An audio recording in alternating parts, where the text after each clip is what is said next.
kung ano yung nakikita nyo sa videos, yun po talaga ako. Hindi ko naman kinurate yung character ng Ninong Rai. Si Ninong Rai at ako si Ninong Rai. Hindi ko pwedeng i-cherry pick yung mga bagay-bagay sa pinasok mong industriya, di ba? Hindi pwede mag-basketball ka, tapos ayaw mo pagpawisan. Nilapitan ako ni Karen Bordador, sabi niya sa akin, Ninong Rai. Kasi Karen Bordador kasi nakatrabaho ko siya sa ABS for a while. So, medyo nag-uusap-usap kami ng konti. Message siya sa akin, sabi sa akin, Ninong Rai, gusto mo bang magluto sa kulungan? Sabi ko, aba, oo naman. Yung difference ng, di ba, yung, ngayon, ito na yung buhay mo. Dati, you were just an ordinary, parang, person. Nagbago ba yung perspective, pananaw mo sa buhay, pananaw mo sa career, pananaw mo sa mga bagay-bagay? Are you a different person? Or the same person? Or medyo mas enlightened ka ngayon? I wouldn't say enlightened. Pero syempre, as we grow older, mas marami tayong nararanasan, mga bagay-bagay. Dati, I believe na sit down, do your work, everything will fall into its place. Trust the process, ganyan. Hanggang ngayon, naniniwala pa rin talaga ako doon. Pero ang nadagdag doon sa elemento, ang nadagdag doon sa proseso na yun ay yung elemento ng pag-recognize ng tsamba. Pag-recognize ng isang magandang event sa buhay mo na hindi mo naman talaga ginawa. Na actually, ano to yung pag-recognize ng biyaya ng Panginoon to. Minsan, bibiyayaan ka ng Panginoon, bibigay niya sa itong break na to, itong opportunity na to. Diba? Na minsan, di mo talaga deserve. Hindi mo naman, Diyos ko, sasabihin ba ng tao sa akin na, ay hindi, kasi nagpaalipin ka sa restaurant na ilang taon, kaya ka nag-viral. Hindi ganun yun. Hindi ko kontrolado yun. Tao nagdikta noon, Diyos ang gumawa noon, di ba? Pag-recognize ng bagay na yun, at kapag na-recognize mo yung bagay na yun, kailangan, yun yung gawin mong anchor to do more. Minsan kasi, pag sinwerte ako, gagawin ko to. Pag sinwerte ako, gagawin ko yan. Hinihintay natin yung swerte, pero sometimes, hindi natin nare-recognize yun na pala yun. At, yung realization na, ang swerte, baka isang beses na dumating sa buhay mo yan. Yun lang din talaga. Ang nabago lang talaga sa akin is mas nag-grab ako ng opportunity na alam kong hindi na mauulit. Tulad nga nung nangyari sa pagluluto sa jail. Alam kong hindi na mauulit. No? Grab lang ng grab. Wala kang alam? Okay lang yan. Okay lang yan. Just wing it. Gawin mo lang. Kasi, alam mo, hindi na maulit yan. Pag pinaunahan ka ng takot, wala na. Yun lang. Kaya kasi ito, you're one of the more successful content creators in the Philippines. Where do you attribute that success? Bakit ka naging ganito ka successful? Is it, sinabi mo kanina, luck? Is it hard work? Sabi mo, you believe in the process? Or, pangatlo, was it attitude? It's a mix of everything eh. It's 1,000 different things in play na minsan hindi mo na alam. Ako like ko sinasabi na si Babo nga sumulat nito na huwag umamalit na ng kakayahan mong tsumamba. Katulad din naman ang sinasabi ko rin, recognizing yung blessing ng Panginoon ng mundo sa'yo tapos saka mo siya paghirapan. Wala talaga akong ginagawang extraordinary. Sa totoo lang, hindi to sa pagiging humble or what. Wala talaga. Kahit tanungin niya yung mga tropa ko dyan, Utsa, gigising kami sa umaga, wala pa kaming shoot, wala pa kaming content. Wala pa. Di ba, no? Pre, ano i-shoot natin ngayon? Alas 12 na ng tanghali, nakapagtanghalian na kami, hindi pa ako nakakapagpamili kasi wala pa kaming shoot. Akala siguro ng tao, meron akong parang endless na baul ng content sa ulo, kaya labas na. Hindi totoo yun. Yung struggle namin sa paggawa ng content, nandun pa rin talaga. Pero, sabi sa akin ni Alvin dati, pre, hindi ko rin alam kung paano nangyari ito. Ang bilis ng lahat, blah, blah, blah. Sabi niya sa akin, meron daw akong good decision-making skills na hindi ko alam na meron ako nun at hindi ko alam kung paano ko nakuha yun at hindi ko alam kung totoo bang meron talaga ako nun. Basta ako, ito lang talaga yung ginagawa ko. May trabaho sa harap na kailangan gawin, gagawin ko yan. Kasama ng team ko kasi hindi ko na kayang gawin mag-isa lahat eh. Diba? Halimbawa, yung scheduling, yung pakikipag-usap sa ganitong tao, hindi na talaga. So, naka-delegate na yung mga bagay na yan. Ngayon, sasabihin sa akin ni Alvin, si Alvin na may hawak ng buhay ko ngayon eh. O, pre. Pati bankbook ba? Pati bangko daw, pati bangko.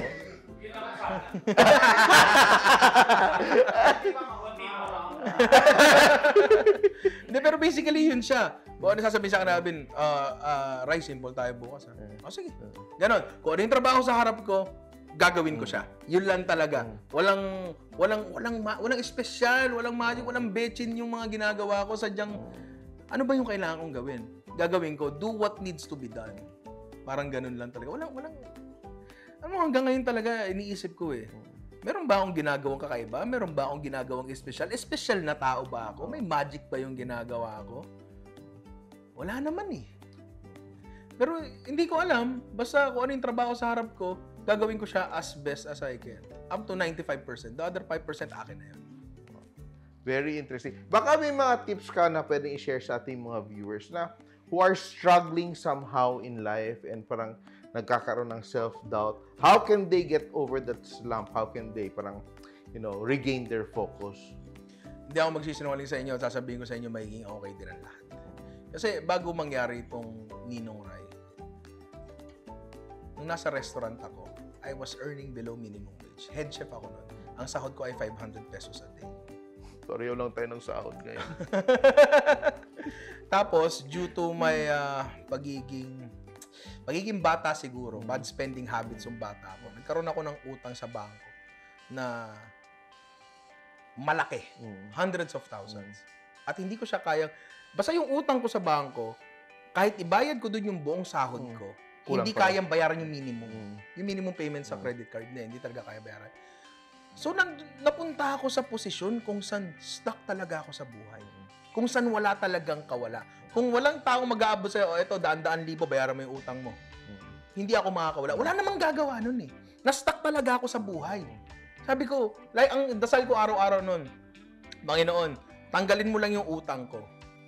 Kahit pasahurin mo ako ng minimum wage for the next 20 years, kaya ko mabuhay. Kasi naniniwala ako sa sarili ko. Alam ko na madiskarte ako. Alam ko madiskarte ako. Beyond that minimum wage, kaya ko. Alam kong kaya ko. Ngayon, minsan talaga matatrap ka. Ako, trapped ako at parang wala talagang solusyon. Buwan-buwan, every cut-off, pinoproblema mo kung paano ka makakalusot dito sa predicament na to. Hindi mo talaga alam. Hindi ko sasabihin sa inyo na makakawala din kayo dyan in an instant. Pero kasi yun yung nangyari sa buhay ko. Bigla akong nakakawala dyan nang hindi ko sinasadya, nang biniyayaan lang talaga ako. Pero kasi, babalik tayo sa sinabi ko kanina na baka mamaya, meron ka na palang blessing sa buhay mo na ayaw mo lang tingnan. Ayaw mo i-acknowledge. Ayaw mong i-acknowledge. Kasi naniniwala ako lahat tayo dito blessed eh. Lahat tayo dito, meron tayong bagay dyan na maglulusot sa atin sa problema natin, pero ayaw lang natin i-recognize. Maybe due to pride, maybe nahihiya ka, maybe natatakot ka, pero nandyan na yung sagot eh. And I'm sure karamihan ng tao dito alam yun. Alam yung bagay na yun, pero hindi lang nila malusutan yung pader na yun. Ano ba yung humaharang dyan? Or natatakot sila na pero baka ang daming baka. Yun. Ang daming baka. Feeling ko, for the most part, not everything, pero for the most part, yung solusyon sa atin, nandyan na. Sa likod ng solusyon, naniniwala ko na dyan nakakubli yung acceptance. Meron talagang mga problema na hindi na natin kaya solusyonan at acceptance na lang talaga yun. Nung bagay na yun. Para sa akin, ang mensahe ko lang sa inyo, i-recognize yung, suriin nyo mabuti yung paligid nyo, yung buhay nyo, baka nandyan lang yung solusyon. Ikaw lang siguro natatakot, sumunggab, di ba? Pero kung wala talaga, yung acceptance, pero please, yung acceptance, malayo pa dapat dyan. Solusyon muna bago acceptance. Sobra kong affected sa shinare mo at gusto kong itanong if you don't mind. Paano ba magka-love life? Yeah! Sana all! Tama mo yung chismis kasi last time meron daw last year. O, di ba? So, musta naman? Paano ba magka-love sa Actually, mansari namin ngayon. Mansari namin talaga ngayon. No? Kung paano nagsimula yan, typical story lang. Typical story lang naman na kinausap niya ako sa social media. Sabi ko, ako, I am a simple man. I see a pretty face, I reply. So, nag-reply ako. Usap-usap lang, busy-busy lang. Hindi ko naman kayang mag-spend ng oras para, hindi naman ako tulad ni Ian, nasaksakan ng landi talaga. Very conservative lang. Hanggang isang beses, tumawag siya sa akin. Tapos, nag-usap kami tungkol sa negosyo. Tungkol sa negosyo at tungkol sa kung paano siya nagpapaikot ng pera. Sabi ko, bah, ayos to ah. Kasi ako naniniwala ako, magandang mukha, ang dami dyan eh. Andyan lang yan, sobrang dami yan. Pero makahanap ka ng tao na same yung goals nyo, same kayo ng gustong gawin, parehas kayong ruthless sa pagkakaroon ng mas magandang buhay, madalang yun eh. Madalang yun eh, di ba? So doon ako talaga, doon niya na-pick yung interest ko talaga. Doon ka napaikot. Doon ako, Kasi sabi ko, aba, marunong sa buhay to ah. Okay to. Hindi to prinsesa. Kikilos to. Di ba kasi, nagigets ko, pag bata-bata ka siguro, baka naghahanap ka ng prinsesang aakayin mo para tumawid ng kalsada to make you feel na more of a man, siguro. Pero sa edad ko, di na yung hinahanap ko. Ang hinahanap ko, katulong para magkaroon kami ng magandang buhay parehas. Diba? Yun siya. At ngayon, kami nakita ko na yun nga talaga siya. Talagang kilos siya kung kilos. Siyempre, napakaganda. I love you, bebe. Pag tinignan mo kami dalawa, magkatabi kami, para akong malayong pinsa na hindi kinakausap. Alam mo yun? Parang ganun. Parang ganun yung datingan namin. Pero sabi niya naman daw, pogi naman daw ako. Sa mata niya. At yun lang ang mahalaga sa akin. Yun lang ang mahalaga sa akin. Gwapo ako sa mata niya. Kaka-inspire, di ba? Pero nandito na tayo sa ating portion na tinatawag naming turning table. So, eto, kakatakot to kausap eh. It's your time to ask me something in anything. Pero pag tinanong mo love life, 0 eh. So, wala akong masagot. Pero sasagot ako pag may mag-message. Message na! Now is the time. Narinig nyo na, di ba? Now is the time. Message nyo na. Sa page, sa Instagram, lahat. Wala nang PM sa YouTube na yun eh. Pero lahat, message na siya. Pero yun nga, magtatanong ako. Sige, kung kakayanin. Okay. Napansin ko, chef, na parang siguro this past year, siguro malamang plano nyo na to na matagal na. Parang sunod-sunod yung bukas mo ng resto. Matagal nyo nang nakaplano to? Actually, both nakaplano at hindi nakaplano eh. Talaga? Kasi, alam mo naman, just like opportunities, kasi hindi mo pwedeng maplano kailan dumarating yung opportunities, di ba? Kaya ako naman, every time there's a chance, every time there's an opportunity, I try to say yes most of the time, di ba? Pero, of course, yung ginagawa mo, like in anyone who builds a career, you keep working every day to be ready for opportunities. Kasi, di ba, kung nakatanga ka lang sa bahay, wala kang ginagawa, may opportunity, kahit gusto mo, wala kang magawa kasi you're not ready. Yes. So, nagkataon lang talaga, some are planned, pero nangyari din, a lot of times, I was ready. So, hindi siya nakaplano, pero ready ka to take on a new challenge. Because it's already in my mind na I want to do this thing. Hindi siya opportunity na hindi ko siya hinahanap. Hinahanap ko talaga yung opportunity. It's what I want to do. I'm getting ready. So, every time there's a chance to do it, gagawin ko siya. Yun ang maganda doon. Handa ka na sa buhay. Handa ka talaga. Handa ka sa buhay. Hindi ka parang, ito opportunity, kailangan natin gawin to. Hindi ganun, no? Yun yung maganda. Ngayon, ang next na tanong ko, nabaliktad nga talaga, turning tables talaga. Kamusta naman yung expansion nyo? Actually, okay naman siya. Of course, there are real struggles in operations, di ba? Pero restaurant eh. Di ba? Pero the thing is, you're also building your team. Kaya yung ginagawa ko talaga is really, training the back end, developing the leaders and all that. Kasi it may not be perfect now, but if you focus, you devote your time, you continue to invest, maayos at maayos mo yan. And I think the most important thing talaga is the passion and integrity in your work. Yes, tama. Diba? Kasi kahit mag-fail ka, pero people know you're really out there to provide the solution and fix things, they will continue to help you. Tama. Yung hindi ka lang ikaw yung leader na, hindi, trabaho mo yan. At hindi ka lang promises. Kasi ang dami naman kasing gusto mo, sa totoo lang, a lot of people, I want a result, promise. Pag hindi maka-deliver, bibitaw. Yeah. Diba? It's very important. I'll find the solution, I will fix that. I will make things happen. Tama, tama. Hindi lang sa pag-restaurant siguro yan, kundi sa lahat ng aspeto ng buhay, kahit anong career. Oo. Di Sa ba? love life lang hindi nagawa. Hindi ko pwede mong kunin yung skills mo doon, lagay mo sa lab. Ang tanong dyan, willing na ba? Diba? Willing na ba? Diba? Andyan yung skills. Ay, Yung willingness, andyan ba? Diba? Kaya kayo, message lang kayo. malalaman yan kung sumagot ako. Meron na ba agad? Wala, dami lang. Ang bilis, diba? Ang bilis. Yan. Eto, you've done a lot. You've gone around. Ang dami mo mga, not only shooting in your studio, ang dami din mga outdoor and all that. What's next for Ninong Rai? Pag tinatanong ako niyan, medyo nakakaramdam ako ng konting parang guilt. Every time tinatanong ako niyan. Kasi, siguro ina-expect ng tao na I have this 5-year plan for Ninong Rai na nakalatag na lahat. Diba? Pero in all honesty, wala. Ano kami, ang tawag namin sa amin bilang production, sangkahig isang tuka. Yung hand to mouth kung tawagin. Kasi wala talaga kaming plano. Wala talaga kaming plano, which is hindi yung maganda. Huwag niyong gagayahin yun. Sa mga gusto rin maging content creator, huwag niyong gagayahin yun. Dapat meron kayo plan. Meron lang kami mga konting hindrances kayo na hindi namin talaga malusutan. Kaya medyo nahihirapan kami. Kitang-kita ko ngayong kalendaryo dyan. Very organized kayo dito. Kami, hindi pa. At kaya hindi namin makuhang maging organized pa. Kasi technically, ako yung head ng team.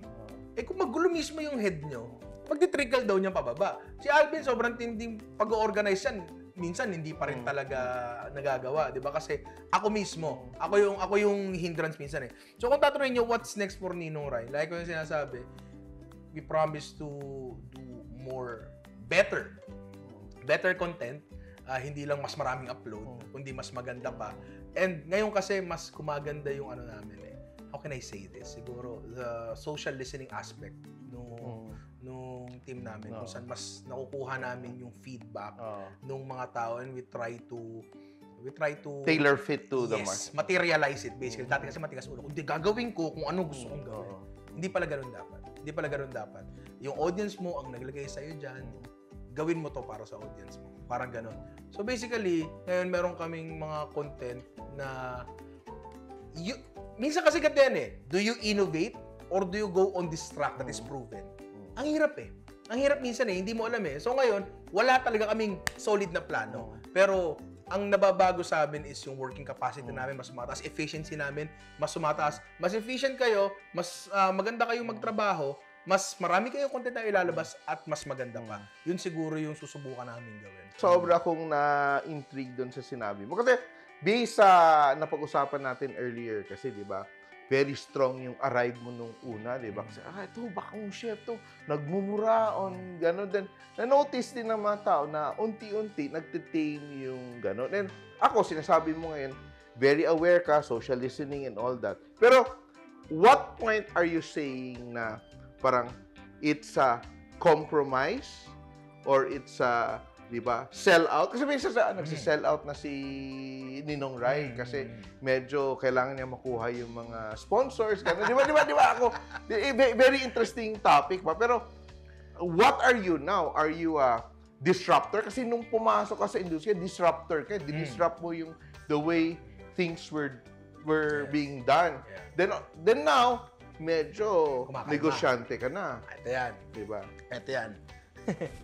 Akala ng tao, kaya ako bumait para sa brands. Hindi nila alam na minsan kapag nag-shoot kami ng mga branded content, Ninong Rai, nasan yung energy? Bakit hindi ka na ganyan? Kasi ako na nagpapakabait eh. Pero hindi, yun ang hinahanap ng brands. Kasi kaya nga nila kukunin si Ninong Rai para doon kay Ninong Rai, hindi sila kukuha ng Ninong Rai para maging mabait.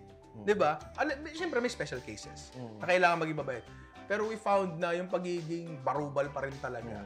Yun ang hook mo. Yes, yun pa rin talaga. Stickiness factor. Okay, ngayon, hindi na ako masyado nagmumura kahit sa mga unbranded namin. Hindi yan para sa mga sponsors or what. Kasi we really found na totoo pala talaga na maraming bata at maraming matanda na nanonood sa akin. nung mga panahong Ninong Rai 2020 era, sobrang anomalous daw ng channel ko, sabi ng content manager, kasi ako lang daw ang katangi-tanging cooking channel na 80% male. 80% male. Kasi karamihan daw talaga female eh. 80% male. Ngayon, nung nag-tone down kami ng mura, nangyari, umusod ngayon yung pie chart. Naging 60%, 70% male kami, 30 to 40% female. Ilan yung bakla doon? Nasa male yun eh. Hindi ko alam, nandun siguro sa... Kasi nga pa nag-register ka, bibili mo eh. Pero, yun nga. Ngayon, hindi ibig sabihin, lumiit yung male audience ko. Lumaki. Yung female audience ko, nagtatap kami ng untapped market. Para pa rin talaga to sa mga... Kasi you want to cater for all eh. Okay, ngayon, yung sa pagmumura, dahil ba to kailangan ko na mag-work para sa brands? Hindi talaga, para... Seryoso. Nakakita, kapunta na ako sa mga bahay na nanonood mga bata ng Ninong Rai. Isang malaking TV, may 3 bata nakasalampak sa sahig at nanonood ng Ninong Rai. Diyos ko, panoorin nyo lang yung mga 2022 pataas ha. Yan ang panoorin nyo ha. And pwede mo kasing sabihin na, uy, magulang, yung bata mo, anuhin mo, pantayan mo yan, di dapat nanonood ng mga ganyan yan. Pero, bakit hindi pa sa akin magmula? Bakit hindi pa sa akin?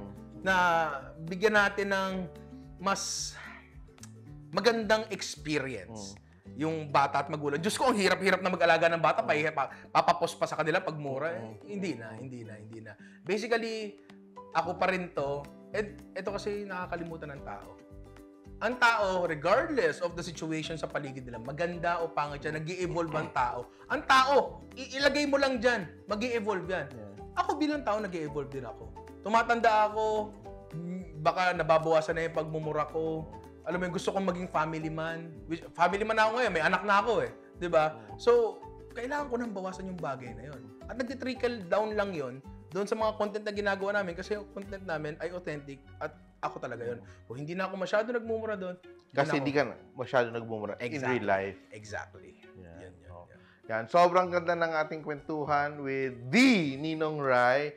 And parang final words, and please invite them to your social media accounts. Yan, search lang sa lahat ng social media platforms. Lurk, Multiply, Friendster, Ninong Rai. Maraming salamat, Chef Tato, sa pag-invite sa akin dito. Sobra kong daming natutunan and sobra kong na-inspire sa'yo. Sana maging kagaya, di ba?